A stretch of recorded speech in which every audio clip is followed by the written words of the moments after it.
Hello friends, welcome to the PPP discussion of 1st of January 2023. In this video, we will discuss all the important current events questions from 1st of January 2023. Guys, these questions are very important for the prelims 2023. So let us start. Consider the following: E5, E-leave, E-sparrow. How many of the above is part of the E-office? Guys, why did I frame this question? Guys, there was a news item in the newspaper that because after the AIMS attack, okay, government is basically upgrading its cyber security.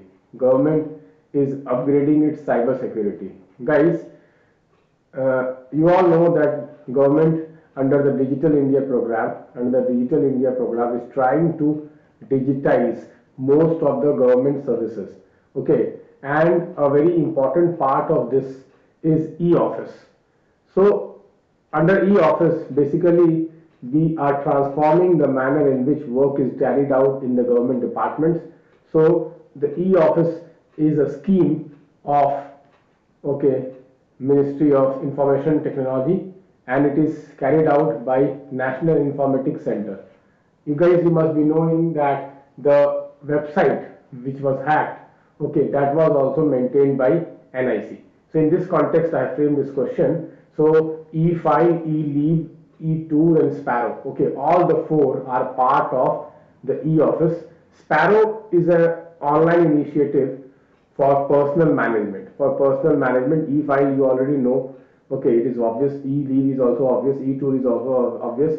Sparrow is a online management of personals in the government departments, both at the state and center. So answer is option D. So please, for the next year, I would like to request every one of you to please prepare Digital India properly,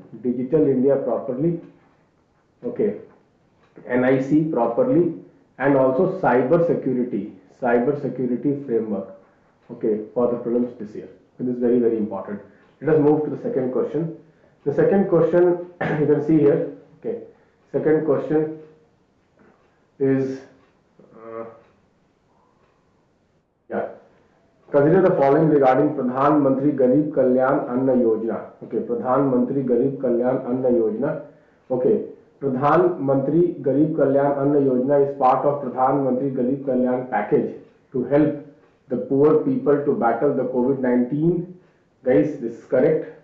You all know that when COVID-19 initially came, many migrant people were stuck and they were not having any access to food because the entire country was under lockdown.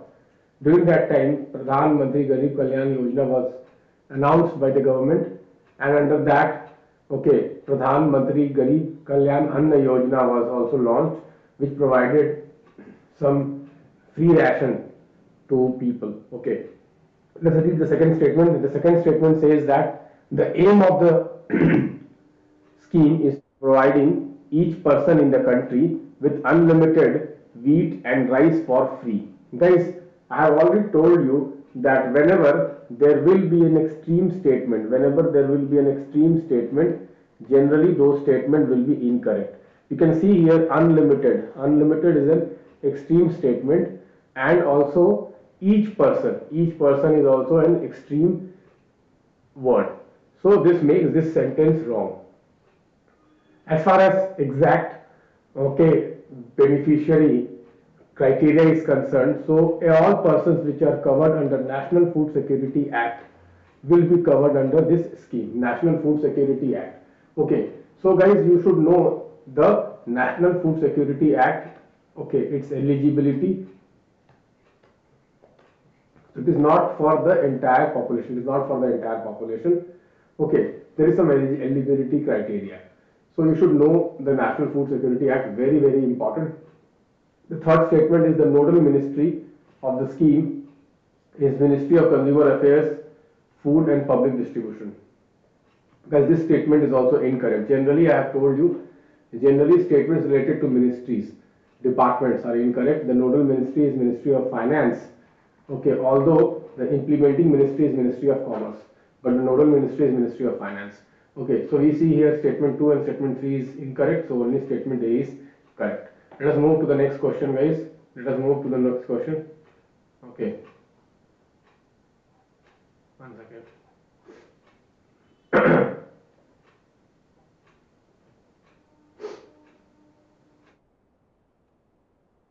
Yeah. Consider the following regarding UNGA resolutions. Consider the following regarding United Nations General Assembly resolutions. Guys, recently, okay, India has abstained from United Nations General Assembly's resolution on Israel. The resolution asked the International Court of Justice to look into Israel's occupation in Palestine and Jerusalem. In that context, I framed this question. All UNGA resolutions need special majority. All. Again, you see all. This is an extreme statement. This is an okay. This will be incorrect. Not all need special majority. Only few UNGA resolutions like expansion of membership, expansion of UNSC, such kind needs special majority. Otherwise, it needs only simple majority. Okay, so first statement is incorrect. All UNGA resolutions are binding on member state. This is also incorrect. Here also you see extreme statement. So the answer is D. The answer is D. Okay. The answer is D. Let us move on, guys. See, guys, UNGA resolutions. Okay, United Nations is very, very important. Okay, everything about United Nations, UNSC. I am predicting today only question will come on UNSC expansion. What is the process? Or question will come on UN UNGA resolutions this year. Very high chance because of the Ukraine crisis. Because of the Ukraine crisis, very, very high chance. You should prepare this topic thoroughly. Okay, I have covered this in my DPN thoroughly. Okay, let's move on to the next question, guys. Okay, consider the following regarding difference between International Court of Justice and International Criminal Court. As I told you, recently there was an UNGA resolution which asked the International Court of Justice to look into the matter of Israel's occupation. So in that context, I framed these two statements. We can see here, while ICC, an official court of United Nations, ICJ is an independent court. Okay, guys. So guys, what I have done is that I have just changed these two. I have just changed these two. UPSC does that. Whenever UPSC will frame questions by comparison, okay, between two similar kind of concepts, they tend to interchange things. So guys, ICJ is an legal court, official court of United Nations, ICJ, International Court of Justice, whereas ICC is an independent court under Rome Statute. Okay. So this statement is incorrect. Second statement, while ICJ can try individual accused of international crimes, ICC cannot try individuals. This again, is interchanged. ICJ cannot try individuals because they generally, matters related to countries, matters related to countries, member states of United Nations is dealt by ICJ, whereas ICC is an independent court which looks into international crimes, humanitarian crimes, genocides, etc., etc., committed by individuals. So ICC is also in news. Okay, so this is a very important question. So again, these two have been interchanged. So the answer is D. Answer is D. None of them are correct. Okay. So guys, these kinds of tricks plays a very important role in the UPSC examination. Okay, it looks very silly. Okay, that how just interchanging. Okay, but I can tell you, when inside the examination hall, if you are confident of these tricks, sometimes it will give you rich dividends. Rich dividends it is going to give you. Okay, so take these tricks, and apply them. Okay, the main problem is that what happens that it will be valid for 99% of the cases. Okay, so you have to develop that intuition, you have to develop that skill, so that you can apply these tricks, and for that you need to solve a lot of questions which are based on such tricks.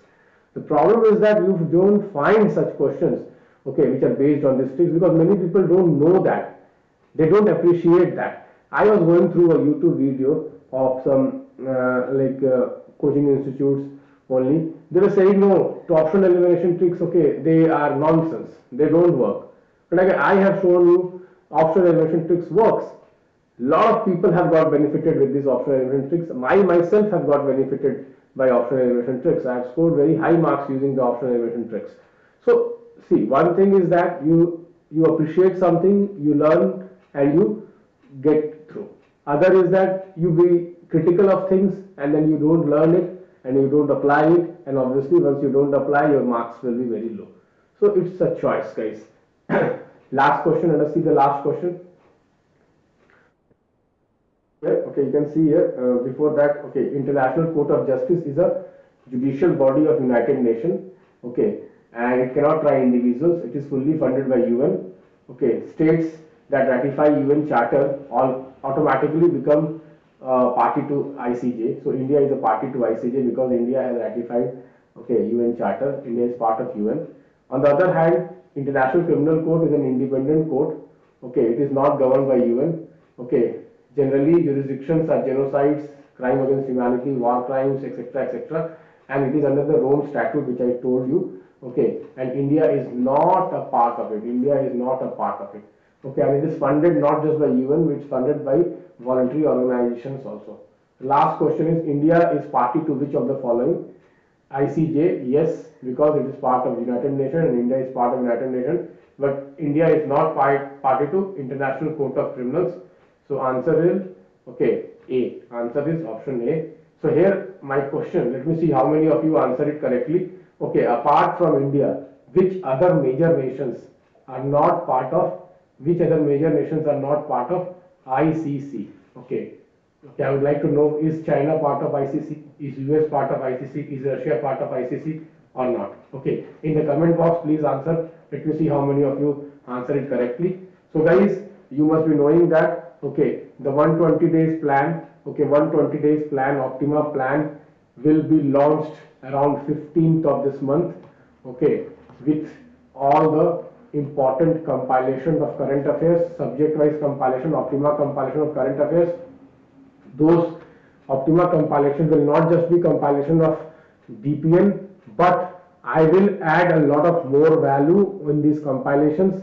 Okay, I will go through other for example, official websites of various organizations and various developments which have taken place, which might be missed in the DPN, daily DPN. I am adding that also, and it will be really very good quality. Last year, most of the questions in the current affairs and in the science and tech, which is the most challenging part in the civil services preliminary examination, came directly from the Optima notes.